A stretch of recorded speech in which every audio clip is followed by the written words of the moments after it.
বিতরণ কর্মসূচি প্রধান অতিথি আমাদের মাঝে ইতিমধ্যে উপস্থিত হয়েছেন বিএনপি সিনিয়র যুগ্ম মহাসচিব জননেতা অ্যাডভোকেট রুহুল কবির রিজভী।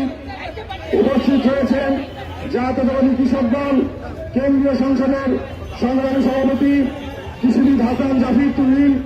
উপস্থিত রয়েছেন জাতীয়তাবাদী কৃষক দল কেন্দ্রীয় সংসদের সংগ্রামী সাধারণ সম্পাদক সাবেক ছাত্রনেতা শহীদুল ইসলাম বাদল। উপস্থিত রয়েছেন কেন্দ্রীয় সংসদের বিভিন্ন পর্যায়ের নেতৃবৃন্দ, ঢাকা মহানগর উত্তরের আহ্বায়ক আশরাফুল আলী দল সহ উত্তরের বিভিন্ন যুগ্ম আহ্বায়ক সহ বিভিন্ন পর্যায়ের নেতৃবৃন্দ এবং বিভিন্ন থানা কৃষক দলের আহ্বায়ক সদস্য সচিব সহ নেতৃবৃন্দ সকলকে ঢাকা মহানগর উত্তরের পক্ষ থেকে শুভেচ্ছা অভিনন্দন জানাই। বন্ধুগণ, আজকে এই শীতবস্ত্র বিতরণ কর্মসূচি উদ্বোধন ঘোষণা করবেন বিএনপির সিনিয়র যুগ্ম মহাসচিব জননেতা অ্যাডভোকেট রুহুল কবির রিজভী আহমেদ। এ পর্যায়ে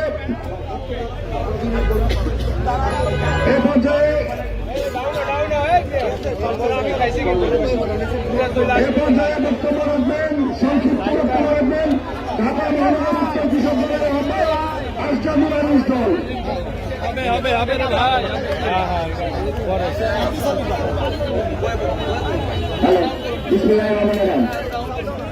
জাতীয়তাবাদী কৃষক দলের ৪৪তম প্রতিষ্ঠা বার্ষিকী উপলক্ষে ঢাকা মহানগর উত্তর কর্তৃক শীতবস্ত্র বিতরণ কর্মসূচিতে উপস্থিত বিএনপি সিনিয়র যুগ্ম মহাসচিব জনাব রুহুল কবির রিজভী, উপস্থিত কৃষক দলের কেন্দ্রীয় কমিটির সভাপতি কৃষিবিদ হাসান জাফির তুহিন, উপস্থিত কৃষক দলের সাধারণ সম্পাদক শহীদুল ইসলাম বাদল ভাই সহ উপস্থিত ঢাকা মহানগর কেন্দ্রীয় কমিটির নেতৃবৃন্দ যারা আছেন এবং উপস্থিত জনতা যারা আসছেন এই শীতবস্ত্র সবাইকে ঢাকা মহানগর উত্তরের পক্ষ থেকে শুভেচ্ছা ও স্বাগত। আসলে এই দেশের পরিস্থিতির শীতের তীব্রতায় সাধারণ মানুষের কষ্ট লাগবে, কৃষকদের ক্ষুদ্র প্রয়াস, এই প্রয়াসটা যেন অব্যাহত থাকে সেটা দোয়া করবেন। সবাইকে ধন্যবাদ। আজকে ঢাকা মহানগর উত্তর কর্তৃক আয়োজিত দরিদ্র অসহায় মানুষের জন্য এই শীতবস্ত্র বিতরণ কর্মসূচিতে উপস্থিত আছেন আমাদের প্রিয় নেতা বাংলাদেশ জাতীয়তাবাদী দলের সিনিয়র যুগ্ম মহাসচিব মজলুম জননেতা রাষ্ট্রের সাবেক ভিপি বাংলাদেশের কোটি কোটি মানুষের কণ্ঠস্বর জননেতা রুহুল কবির রিজভী আহমেদ। উপস্থিত রয়েছেন জাতীয়তাবাদী কৃষক দলের সুযোগ্য সভাপতি আমাদের প্রিয় অগ্রজ কৃষিবিদ জনাব হাসান জাফির তুহিন, ঢাকা মহানগর উত্তর কৃষক দলের সংগ্রামী আহ্বায়ক নির্যাতিত জননেতা আশরাফুল আলী দল এবং সদস্য সচিব সাবেক ছাত্রনেতা শফিকুর রহমান মিঠু সহ সভাপতি নেতৃবৃন্দ। আপনারা জানেন বিগত 5ই আগস্ট বাংলাদেশে একটি ফ্যাসিস্ট রিজিমের পতন হয়েছে। এই বাংলাদেশ থেকে তারা ছিঁড়ে ছুঁড়ে খেয়ে ফেলেছিল, কিন্তু দুর্ভাগ্যজনক হলেও রিজিমের পতন হবার পরও বাংলাদেশের মানুষের অর্থনৈতিক দুর্দশা, দ্রব্যমূল্য এখনো মানুষের ক্রয় সীমার মধ্যে আসে নাই। যতক্ষণ পর্যন্ত আমাদের নেতা বলেছেন মানুষের অর্থনৈতিক মুক্তি না হবে, মানুষের অর্থনৈতিক সমৃদ্ধি না হবে, মানুষের দুঃখ দুর্দশা লাঘব না হবে, ততক্ষণ পর্যন্ত এই বিপ্লবের স্বপ্ন বাস্তবায়ন হয়নি বলে আমরা মনে করছি, আমাদের দল মনে করে। সেই জন্য আমরা এই অসহায় মানুষের জন্য এই শীতের মধ্যে আমাদের দলের পক্ষ থেকে আমরা যতটুকু পাচ্ছি আমরা সহযোগিতা করছি।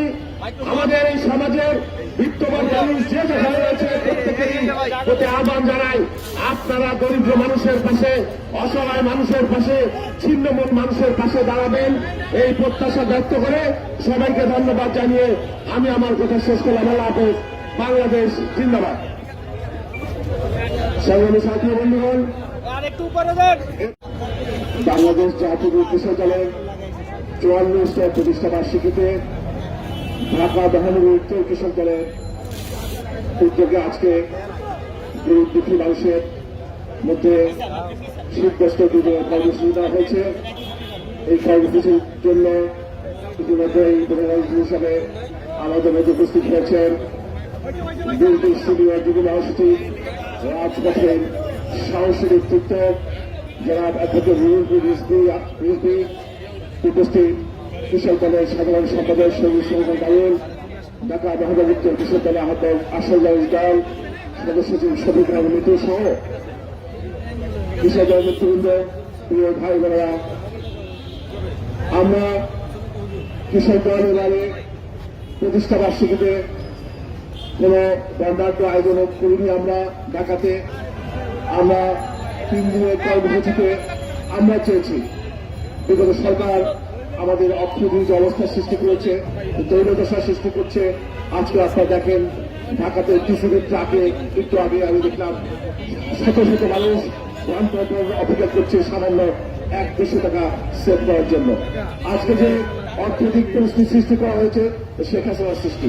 আমরা তাই মনে করি যে যাতে কৃষক দল তাদের অন্যান্য কর্মসূচি বাদ দিয়ে ঢাকা মহানগর দক্ষিণ তারা দক্ষিণ ও উত্তর 2 অংশে তারা এই ছিন্নমূল মানুষের মধ্যে, গরিব মানুষের মধ্যে তারা শীতবস্ত্র বিতরণের কর্মসূচি হাতে নিয়েছে। তাতে আমরা তাদেরকে ধন্যবাদ জানাই। আমি আর বেশি কথা বলতে চাই না। সবাইকে উপস্থিত সবাইকে ধন্যবাদ জানিয়ে আমার কথা শেষ করছি। খোদা হাফেজ। বাংলাদেশ জিন্দাবাদ, বাংলাদেশ জাতীয় কৃষক দল জিন্দাবাদ। সবাইকে ধন্যবাদ। জাতীয়তাবাদী কৃষক দলের কেন্দ্রীয় কমিটির সভাপতি সাধারণ সম্পাদক হাসান জারিফ তহিন ও শহীদুল ইসলাম বাবুল সহ জাতীয়তাবাদী কৃষক দলের ঢাকা মহানগর উত্তর এবং তাদের অন্যান্য জ্যেষ্ঠ নেতৃবৃন্দকে 5ই আগস্টের একটি মৃত্তিকা কাঁপানো গণবিপ্লবের পরে বিএনপি এবং তার অঙ্গ সংগঠনগুলি যে দৃষ্টান্ত স্থাপন করেছে, আমি নিজেই অভিভূত। আমি দলের লোক, তারপরে অভিভূত হলে আপনারা আমাকে মনে করবেন যে আপনারা তো বলবেন এই কথা। কিন্তু আমি দেখছি মানুষ হিসেবে, দল থেকে আমি একটু বাইরের দিকে দেখি সাধারণ মানুষ হিসাবে আমি অভিভূত। এই কারণে একটি রাজনৈতিক দল তো গড়ে ওঠে জনস্বার্থকে কেন্দ্র করে, জনস্বার্থের পক্ষে অবস্থান নেওয়া। 5ই আগস্টের পর অন্তর্বর্তীকালীন সরকার যখন গঠিত হয়েছে, অন্তর্বর্তীকালীন সরকার চেষ্টা করছে, আমরা সরকারের নানা বিষয়ের সমালোচনাও করছি।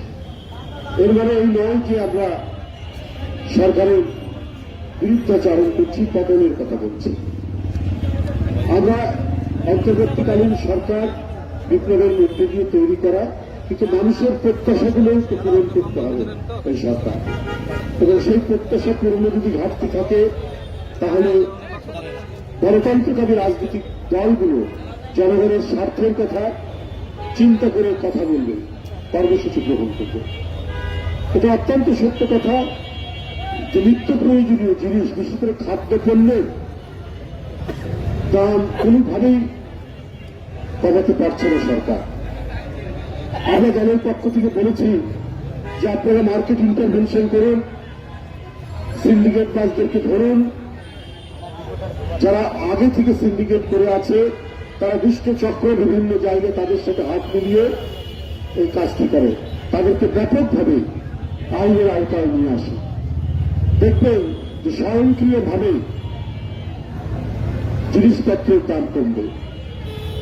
মাঠে উৎপাদিত পণ্য দ্রুত বাজারে নিয়ে আসার জন্য এবং এখানে মধ্যসত্ত্ব ভোগীরা যাতে কোনো ধরনের হস্তক্ষেপ করতে না পারে, তাদের কালো হাত যাতে প্রসারিত হতে না পারে, এই কারণে মধ্যসত্ত্ব ভোগীদেরকে আপনি চিহ্নিত করুন, তাদেরকে আপনারা আইনের আওতায় আনুন। চাঁদাবাজদেরকে আপনারা ধরুন। অনেক সময় পুলিশ ট্রাক থামিয়ে খাদ্যপণ্যের ট্রাক থামিয়ে চাঁদা আদায় করে, এগুলো বন্ধ করুন। দেখবেন যে জিনিসপত্রের দাম এমনি কমছে। আমরা এটা বলি না যে সরকারের কোনো লোক এগুলোর সাথে জড়িত, তাদের আন্তরিকতা আছে, কিন্তু তাদের উদ্যোগ কম, উদ্যোগ কম। তাদের শক্ত প্রশাসনিক নির্দেশনা থাকলে তাহলে রাস্তায় রাস্তায় চাঁদাবাজি হতো না। কেন এখনো সেটা হবে? এইরকম পরিস্থিতিতে যদি আগের আমলের চেয়ে এই আমল মানুষ যদি স্বস্তি এবং শান্তিতে না থাকতে পারে তাহলে তো মানুষ হতাশ হবে। জিনিসপত্রের দাম, আনাজপাতির দাম, শাকসবজির দাম কমেনি। এইরকম মুহূর্তে জাতীয়তাবাদী কৃষক দল ঢাকা মহানগরীর বিভিন্ন এলাকায় তারা পর্যাপ্ত শাকসবজি কিনে বরং অনেকটা ভর্তুকি দিয়ে তারা জনগণের কাছে বিক্রি করছে। এইটাই হচ্ছে দলভিত্তিক রাজনৈতিক দলের বৈশিষ্ট্য, যেটা তুহিন এবং বাবুলের নেতৃত্বে কৃষক দল করছে। আমি দুইটিকে আজকে নিয়ে তাদের দুইটি কর্মসূচিতে থাকলাম। এটা আজকের কম্বল বিতরণ ওরা না করলেও পারে, কৃষক দলের আছে কাজ দেয়, কিন্তু কৃষক দলের টার্গেট তো জনগণ, দুঃখী মানুষ, দরিদ্র মানুষ, দুঃখী দরিদ্র মানুষ। শীত এবার আগাম শীত পড়েছে এবং এর তীব্রতা অনেক বেশি। এই তীব্রতা বেশি বলে তারা যে আজকে শীত বস্ত্র বিতরণ, কম্বল বিতরণের কর্মসূচি নিয়েছে, এটা আমি মনে করি জনগণের সপক্ষে, জনগণের কল্যাণ চিন্তা করেই তারা ওই কাজটি করেছে। সুতরাং তারা কেউ বসে নেই। বিএনপির কোনো অঙ্গ সংগঠন, বিশেষ করে জাতীয়তাবাদী কৃষক দল, আপনারা সামনে বলুন যে কৃষক দলের যে মূল দায়িত্ব কৃষির উন্নয়ন করা। মাত্র 4-5 দিন আগে বাংলাদেশের একবারে প্রত্যন্ত উত্তরাঞ্চলের একবারে নদীর চরের মধ্যে তারা হাইব্রিড মরিচ উৎপাদনে, অর্থাৎ যে জমিতে 1 মণ মরিচ উৎপাদন হয় সেই জমিতে যদি 5 মণ মরিচ উৎপাদন করা যায়, সেই বগুড়া থেকে চারা নিয়ে গিয়ে কুড়িগ্রামে তারা দিয়ে এসেছে।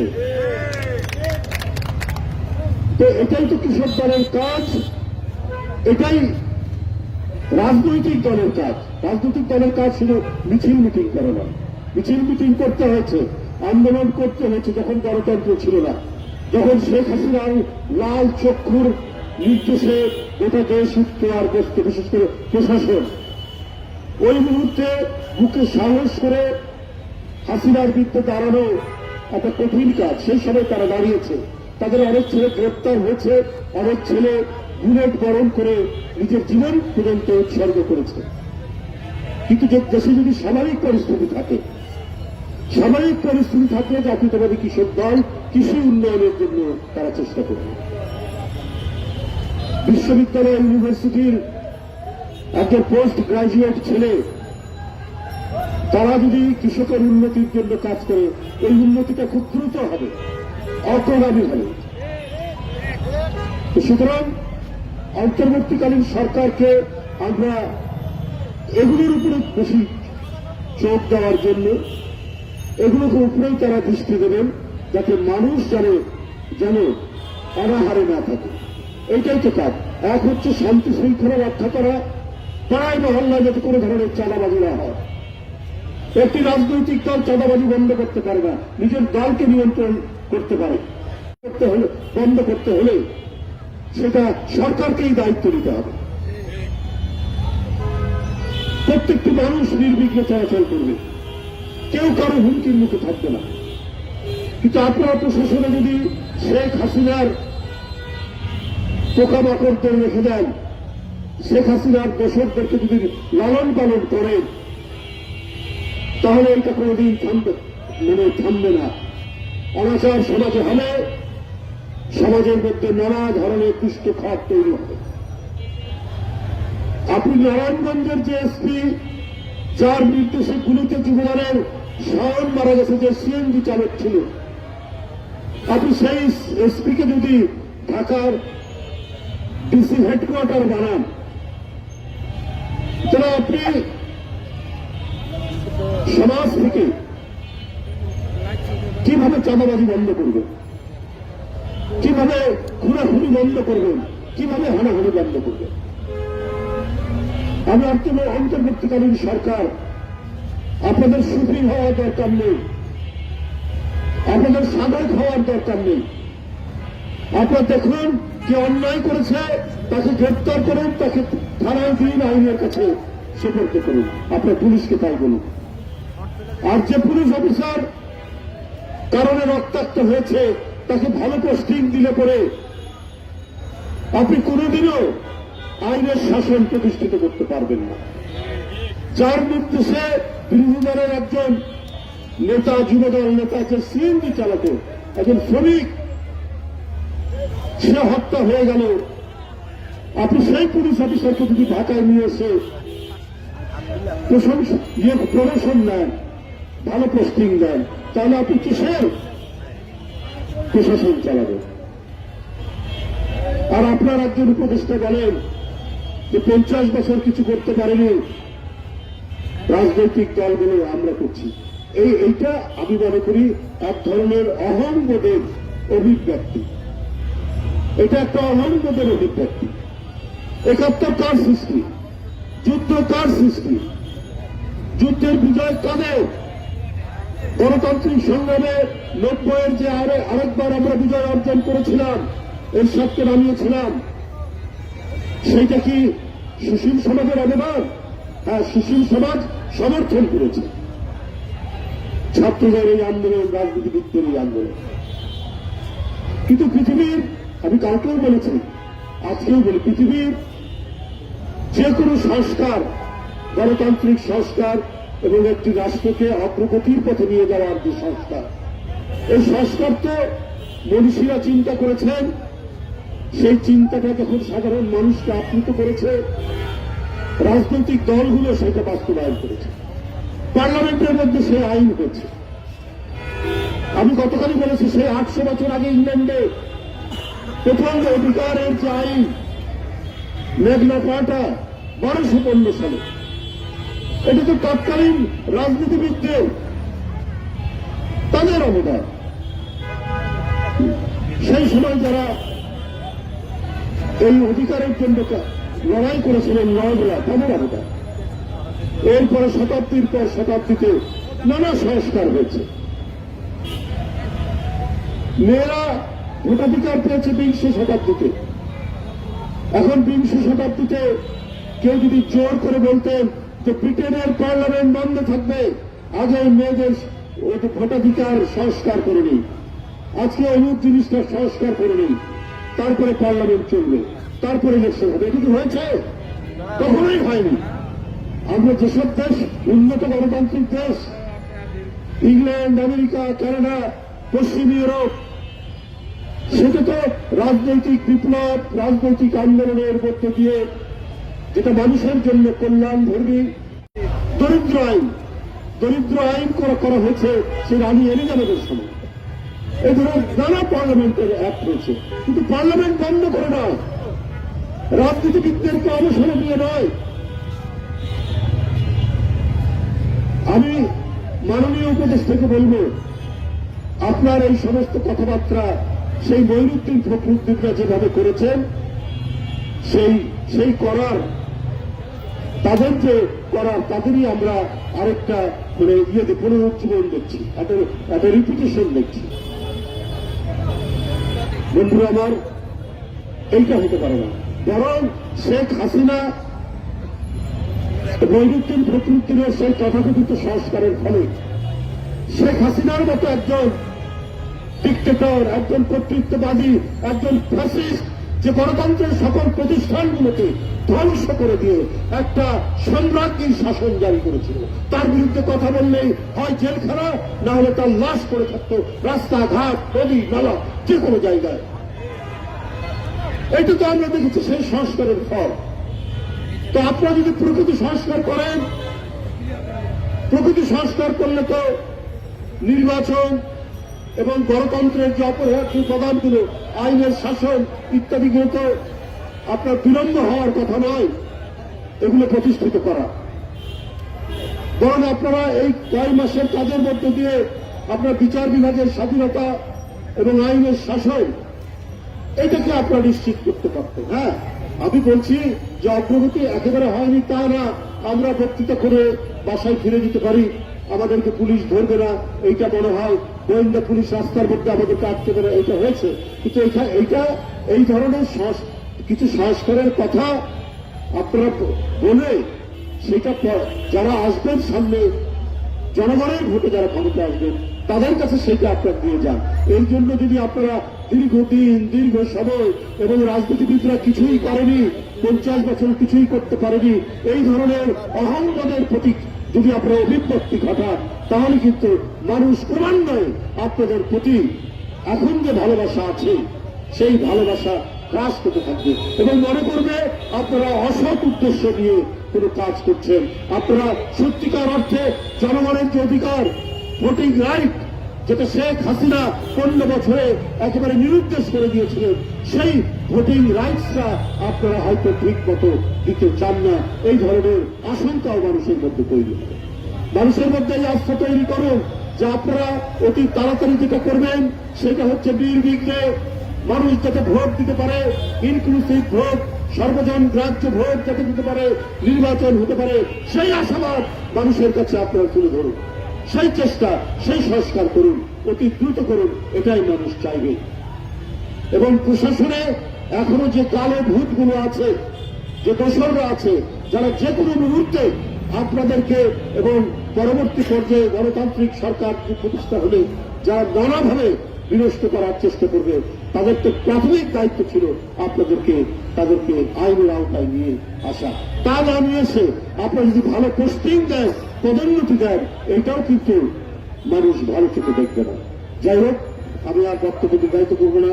অনেকক্ষণ ধরে অপেক্ষা করছেন জাতীয়তাবাদী কৃষক দলের নেতৃবৃন্দ। আজকে তাদের শীতবস্ত্র বিতরণের এই অনুষ্ঠানটিকে আমি আন্তরিকভাবে তাদের প্রতি আমি সহযোগিতা এবং তাদের প্রতি সংহতি জানাচ্ছি।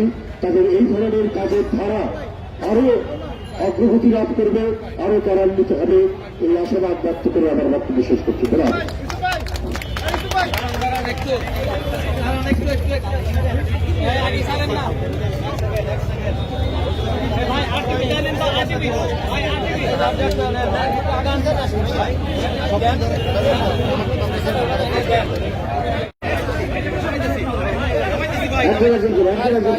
এই বাচ্চাটাকে নিয়ে যাবো, এই বাচ্চাটাকে নিয়ে যাবো, আমাদের কিন্তু নিয়ে যাবো।